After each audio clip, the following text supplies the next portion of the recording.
성도 여러분들 안녕하십니까? 10월 23일 일요일입니다. 이 시간 함께 하신 여러분들을 진심으로 환영합니다.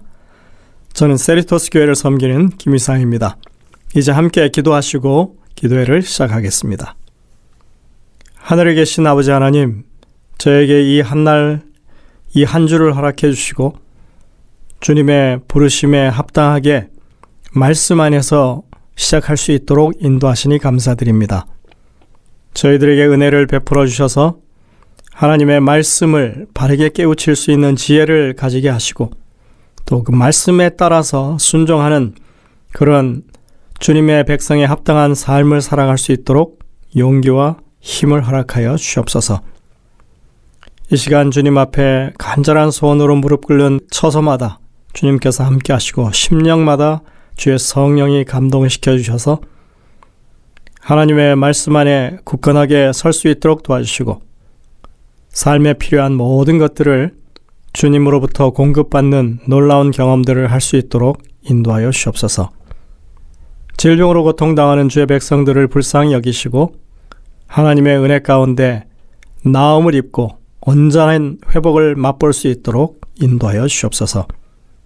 이제 말씀을 펴고 주의 은혜를 구하오니 이 시간 우리와 함께 하시고 말씀 앞에 선 사람들마다 다 하나님의 음성을 듣고 만족함을 얻는 귀한 경험을 할 수 있도록 인도하여 주옵기를 예수님의 이름으로 간절히 기도드립니다. 아멘. 저희들은 이번에 제5과 십자가 이전의 부활이라고 하는 제목으로 한 주간 하나님의 말씀을 살펴보도록 하겠습니다. 먼저 기억절에 있는 말씀입니다. 요한복음 11장 25절 26절입니다. 예수께서 이르시되 나는 부활이요 생명이니 나를 믿는 자는 죽어도 살겠고 무릇 살아서 나를 믿는 자는 영원히 죽지 아니하리니 이것을 내가 믿느냐. 예수님이 나사로의 부활을 즈음해서 말씀하신 내용입니다. 우리가 지금까지 살펴본 구약에 나타난 부활에 관한 기록들은 주로 개인적인 기대와 성취될 약속에 관한 그런 말씀들이었습니다. 욥기서 19장 25절부터 27절에 내가 알기에는 나의 대속자가 살아계시니 마침내 그가 땅 위에 서실 것이라. 내 가죽이 벗김을 당한 뒤에도 내가 육체 밖에서 하나님을 보리라. 욥의 간증이죠. 여기서 욥은 자신이 죽은 뒤에, 그래서 자신의 가죽이 썩은 후에 언젠가 시간이 지난 다음에 자신은 육체 안에서, 여기 육체 밖에서가 아닙니다. 사실은 히브리어 전치사를 어떻게 번역하느냐에 따라서 그 내용이 달라지는 것입니다. 안에서가 충분히 내용적으로 맞는 것이라 할 수 있습니다.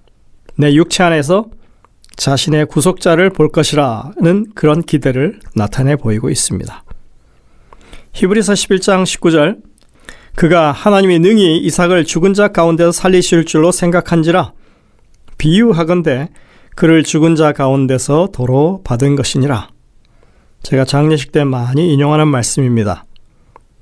아브라함이 이삭을 제물로 드리는 그런 하나님의 명령에 따라서 모리아산으로 올라가서 제단을 쌓고 그 독생자 아들을 희생제물로 삼아 눕혀서 칼을 들었을 때 이삭은 사실은 이미 죽은 목숨과도 같았습니다. 그 아들은 이미 죽은 것이었습니다. 이것이 아브라함의 결정이었습니다. 그런데 이삭은 그런 죽음에서 살아난 거죠. 죽은 자 가운데서 도로 찾은 아들이었다고 속담처럼 말하곤 했다는 것입니다. 또 다음 구절 시편 49편 14절 15절 그들은 양같이 수월에 두기로 작정되었으니 사망이 그들의 목자일 것이라. 정직한 자들이 그들을 다스리니 이러므로 내 영혼을 수월의 권세에서 건져내시리로다. 문맥상 여기서 그들은 악인들을 가리키고 나는 하나님의 백성을 말합니다. 의인을 가리키는 것이죠. 그들은 스올, 즉 죽은 자들이 가는 곳, 무덤을 가리킵니다. 스올에 머물게 될 것이지만 나는 스올에서 건져냄을 받고 하나님께서 나를 영접하실 것이라고 말씀하고 있습니다. 여기 사용된 영접하다라고 하는 히브리 동사는 창세기 5장에서 에녹을 데려가신 일과 관련되어 나오는 동사입니다. 이 구절 속에 하나님이 우리를 영접하시는 일은 영생을 위하여 우리를 받아들이시는 것을 가리키고 있습니다. 시편 71편 20절입니다. 우리에게 여러 가지 심한 고난을 보이신 주께서 우리를 다시 살리시며 땅 깊은 곳에서 다시 이끌어 올리시리이다. 무덤에서 우리를 이끌어 올리신다는 말씀이죠. 이렇듯이 구약 성경 안에는 죽은 뒤에 부활이 있음을 가리키는 말씀들이 많이 나옵니다. 여기서 시편 기자는 음부, 무덤, 즉 스월이라고 하는 단어 대신에 깊은 곳, 즉 테홈이라고 하는 히브리 단어를 사용해서 그것보다 더 절망적인 처지에 우리가 있다 할지라도 하나님은 건져내실 것을 그렇게 믿고 소망하고 있는 것입니다. 이처럼 구약 성경에는 상당히 많은 구절에서 부활에 대한 기대와 미래에 성취될 약속들에 관한 말씀들이 있습니다. 그리고 아울러서 성경에는 사람이 부활한 실제적인 기사들이 나옵니다. 우리가 성경에 그런 사람들을 여러 찾아볼 수 있지만 첫 번째로 부활한 사람은 모세입니다. 우리는 이것을 유다서 9절과 누가복음 9장 28절부터 36절의 변화산상의 그 기록에서 그 증거를 찾을 수 있습니다. 이스라엘 왕정 시대에는 사르밧 과부의 아들이 있었죠. 그리고 수넴 여인의 아들이 부활했습니다. 그리스도께서 육신의 몸을 가지고 이 땅에 계셨을 때 나인성 과부의 아들, 그리고 야이로의 딸, 그리고 나사로를 부활시키셨습니다. 모세를 제외한 나머지 사람들은 결국에는 다시 죽게 될 유한한 존재로 되살아났습니다.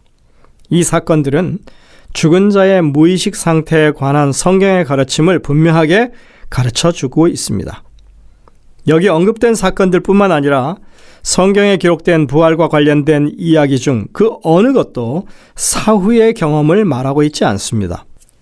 이번 주에 우리는 그리스도의 십자가 사건, 즉 그분의 죽음과 부활 전에 있었던 부활 사건들에 관해서 더 자세하게 살펴볼 것입니다. 오늘은 저희들이 모세의 부활에 대해서 살펴보겠습니다. 일요일 서지입니다. 모세의 부활. 유다서 9절과 누가복음 9장 28절부터 36절을 여러분들이 읽어보시면 이 성경절 가운데 모세의 육체의 부활에 관한 증거들을 발견할 수 있습니다. 알렉산드리아의 그리스 교부들은 이 사람들은 그리스 철학의 이원론에 근거한 영혼불멸 사상을 가지고 있었던 사람들인데 그들은 모세가 죽어서 하늘에 갔을 때 그의 영혼이 천사들과 함께 하늘로 올라갔기 때문에 하늘에 올라간 영인 모세와 땅에 묻힌 육신의 몸으로 죽어있는 모세, 이렇게 두 명의 모세가 있었다고 이야기하기도 했었습니다. 참 아이러니하죠. 영혼과 몸에 대한 이런 구분은 영혼 불멸에 관한 그리스 철학을 믿는 사람들에게는 이해가 될 수 있을지는 모르지만 성경적인 것은 아닙니다. 유다서 9절을 보시면 미가엘과 사단 사이의 논쟁은 하늘에 올라간 살아있는 모세의 영혼에 관한 것이 아니라 모세의 시체에 관한 것이었습니다. 이것 때문에 이 구절은 모세의 몸의 부활, 그 육신의 부활에 관한 기록일 수밖에 없습니다. 신명기 34장 5절부터 7절은 모세가 120세에 죽었고 하나님께서 그를 모압 땅에 있는 골짜기에 감추인 곳에 장사 지냈다고 그렇게 이야기합니다. 하지만 모세는 무덤 속에 그리 오래 있지 않았습니다. 부조와 선지서 478, 479쪽에 보면 이 상황에 대해서 이렇게 묘사합니다. 그리스도께서 친히 모세를 장사한 천사들과 함께 잠자는 성도 모세를 불러내시기 위해 하늘에서 내려오셨다. 그리스도께서 처음으로 죽은 자에게 생명을 주시려 하셨다.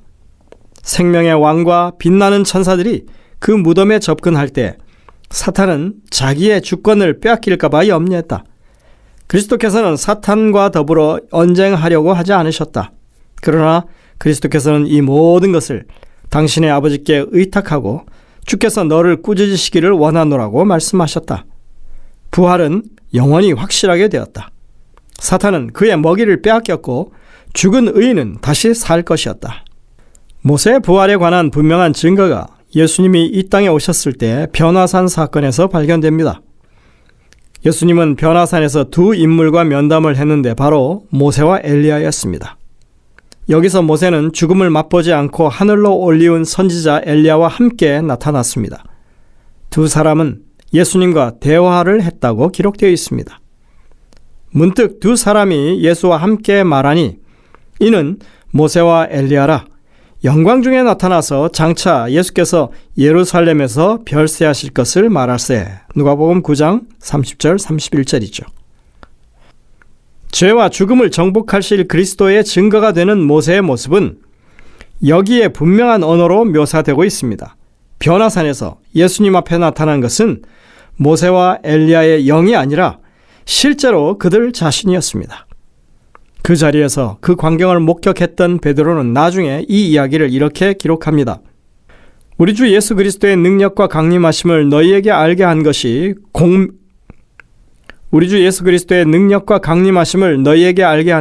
교묘히 만든 이야기를 따른 것이 아니요 우리는 그의 크신 위엄을 친히 본 자라. 지극히 큰 영광 중에서 이러한 소리가 그에게 나기를 이는 내 사랑하는 아들이요 내 기뻐하는 자라 하실 때에, 이것이 여러분들 분명히 누가복음 9장의 변화산의 사건을 가리키는 것이라고 우리가 분명히 확인할 수 있습니다.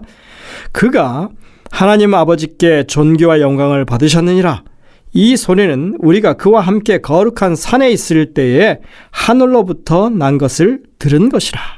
분명히 이것은 변화산이고, 그리고 베드로 자신은 목격자, 그래서 증인이라고 확인하고 있는 것입니다. 그러니까 베드로의 이 말은 변화산 상에서 겪었던 일들, 즉 예수님이 영광스럽게 변화되어서 모세와 엘리야를 만난 이 사건은 예수님이 영광 중에 다시 오실 재림 사건을 미리 예표한 것이라고 설명하고 있는 것입니다. 예수님이 재림하실 때 모세는 죽었다가 부활한 성도들을 대표하고, 그리고 엘리야는 죽음을 맛보지 않고 살아서 주를 맞을 성도들을 대표하는 것입니다. 이렇듯이 모세의 죽음과 부활에 대한 성경 자체의 증언들은 예수님의 변화산 기록과 유다의 기록을 통해서 분명하게 확인됩니다. 모세의 부활은 예수님의 재림 때에 있을 죽은 의인들의 부활을 예표하고 우리가 그것을 소망하며 살 수 있다고 하는 것을 말해주고 있는 것입니다. 영감의 교원에 보면 미가엘이 죽은 모세를 부활시킨다라고 하는 제목에 이렇게 기록하고 있습니다. 모세는 죽었으나 미가엘이 내려와 그의 육체가 썩기 전에 그를 다시 살렸다. 사단이 그의 시체를 자기의 것이라고 주장하면서 붙잡으려고 하였으나 미가엘이 모세를 부활하게 하여 하늘로 데려가셨다. 사단이 자기의 포로를 빼앗긴 것에 대해 불공평하다고 하나님께 대들었으나 그 하나님의 종이 실패한 것이 비록 사단의 시험으로 인한 것이었지만 그리스도께서는 그 대적을 꾸짖지 아니하셨다. 살아남는 이들 206쪽의 와이스는 이렇게 기록하고 있습니다. 생명과 부활의 주이신 예수 그리스도를 믿는 모든 사람에게 모세를 부활시켜서 그렇게 하늘로 데려가셨던 것처럼 그렇게 부활하여 주님과 영원히 함께할 소망이 있다고 하는 이 놀라운 예증을 우리는 오늘 다시 한번 깊이 생각해야 되겠습니다. 우리 모두는 부활의 소망 가운데 살 수 있는 특권을 가진 사람들입니다. 기도하시겠습니다. 하늘에 계신 아버지 하나님, 우리가 성경 말씀을 살펴볼 때 부활이 얼마나 확실한지를 다시 한번 깨우치게 됩니다. 주님은 죽은 자에게 생명을 주시고 부활을 경험하게 하실 분이십니다. 약속을 믿고 죽은 모든 사람들은 이 분명한 부활의 은혜 가운데 살고 있다고 하는 것을 우리 모두가 다시 한번 마음 가운데 새기고 부활하신 주님, 생명을 주시는 창조주 하나님을 온전히 믿고 따르는 저희 모두가 될 수 있도록 인도해 주옵기를 예수님의 이름으로 간절히 기도드립니다. 아멘. 성도 여러분들, 오늘도 이 주신 말씀들을 깊이 묵상하면서 주님의 음성을 듣게 되시길 바랍니다. 저희들은 내일 다시 뵙겠습니다.